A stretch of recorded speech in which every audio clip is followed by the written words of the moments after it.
በነዳጅ እጥረት ምክንያት 20,000 በረራዎችን መሰረዙን አስታወቀ።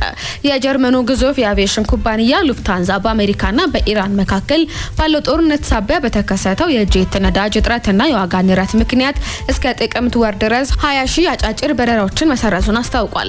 ኩባንያው ሐሙስ ዕለት ባወጣው መግለጫ ትርፋማነታቸው አነስተኛ የሆኑ የመንገደኞች መስመሮችን እንደሚቀንስና ትኩረቱን በፍራንክፈርትና በሙኒክ በሚገኙ ዋና ዋና የአየር ማረፊያዎች ላይ እንደሚያደርግ ገልጿል።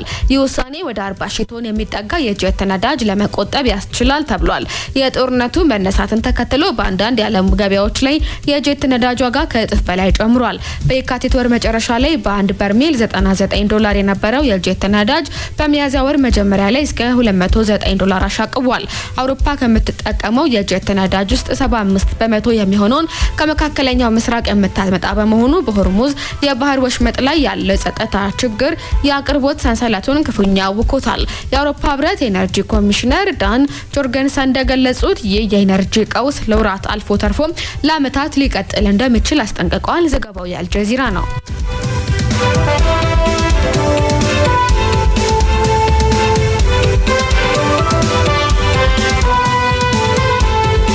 አድማጮቻችን በማድመጥ ላይ የምትገኙት ከጄኤፍኤም 106.7 ወደ እናንተ እየቀረበ የሚገኘውን ዜናችንን ነው። በመላው ዓለም በዜናው አማካኝነት በኢንተርኔት ላይ እንደመጣለን በ106.7 ሜጋሄርዝም በአዲስ አበባና ዙሪያዎቿ እንደርሳለን። ሀሳብ አስተያየት ሲኖራችሁ ደግሞ በስልክ ቁጥራችን 0944 72 12 72 ላይ ልታደርሱን ትችላላችሁ። አሁን ደግሞ ወደ ቢዝነስ ዜናዎቻችን እናምራ።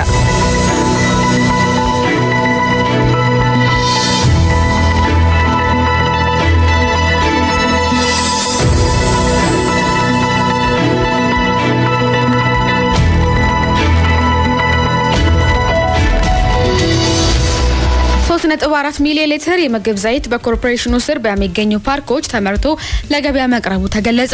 የኦሮሚያ ክልል ኢንዱስትሪ ልማት ፓርኮች ኮርፖሬሽን በበጀት ዓመቱ 9 ወራት 35 ባለሀብቶችን ተቀብሎ ወደ ስራ ማስገባት መቻሉን ገልጿል።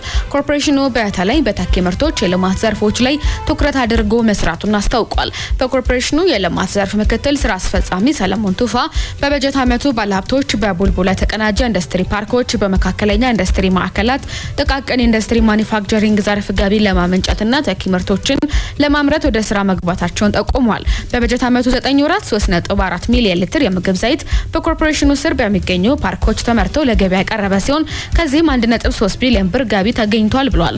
ባለሀብቶቹ በዋናነት በምግብ ዘይት፣ በጥራጥሬና ፍራፍሬ ልማት እንዲሁም በተለያዩ የማኒፋክቸሪንግ ዘርፎች ላይ መሰማራታቸውን ተናግሯል። ባለሀብቶቹ ስራ የጀመሩት መሰረተ ልማት በተሟላላቸው ስፍራ መሆኑን የገለጹት አቶ ሰለሞን በዋናነትም የቡልቡላ የተቀናጀ የግብርና ምርት ማቀነባበሪያ ኢንዱስትሪ ፓርክና በስሩ የሚገኙ 6 መካከለኛ ኢንዱስትሪ ማዕከላት መሆናቸውን ጠቁመዋል። በዚህም በበጀት ዓመቱ 35 ባለሀብቶችን ወደ ማምረት ስራ ማስገባት በመቻሉ በአጠቃላይ የአልሚ ባለሀብቶች ቁጥር 81 ደርሰዋል ብለዋል። በነቀብቴ የተቀናጀ ኢንዱስትሪ ፓርክ ከለማው 60 ሄክታር መሬት ውስጥ 10 ሄክታሩ ለባለሀብቶች የተላለፈ ሲሆን ከተገነቡት 3 ሼዶች መካከል 2ቱ ለባለሀብቶች እንዲተላለፉ መደረጉንም ገልጸዋል።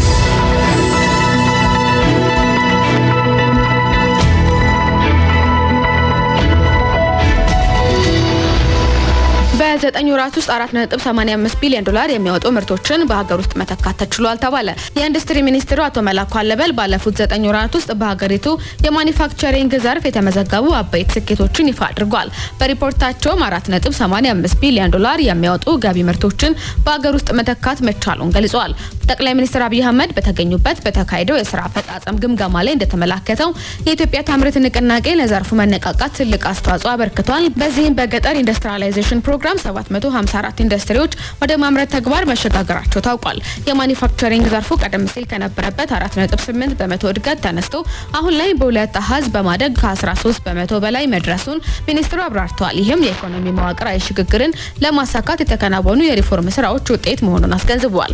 በወጪ ንግድ ረገድም ባለፉት 9 ወራት $433 ሚሊዮን የሚያወጡ የኢንዱስትሪ ምርቶች ለዓለም አቀፍ ገበያ ያቀረቡ ሲሆን ይህም ከሀገር ውስጥ ፍላጎት ባለፈ የውጭ ምንዛሬ ግኝትን ለማሳደግ ጉልህ ሚና ተጫውቷል ብለዋል።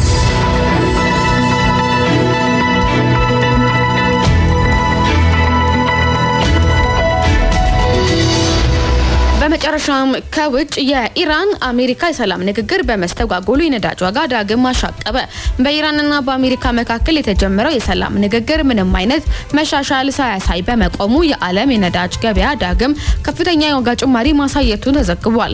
የብሬንት ድፍድፍ ነዳጅ ዋጋ ከሁለት ሳምንት በኋላ ለመጀመሪያ ጊዜ $100 በላይ ማሻቀቡን ተከትሎ ዛሬ በገበያው ላይ በአንድ በርሜል $103 ከ17 ሳንቲም እየተሸጠ ይገኛል ተብሏል።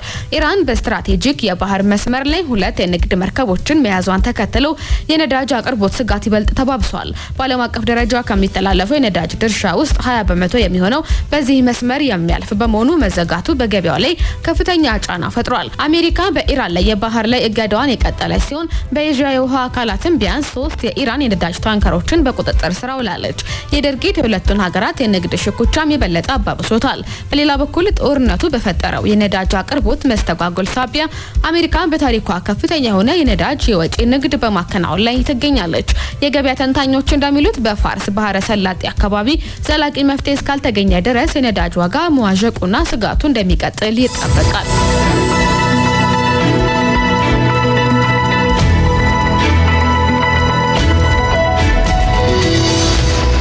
አድማጮቻችን ከጄፍ 106.7 ወደ እናንተ የቀረበው እንጂ ዜናችን ነው ያደመጣችሁ የምትገኙት።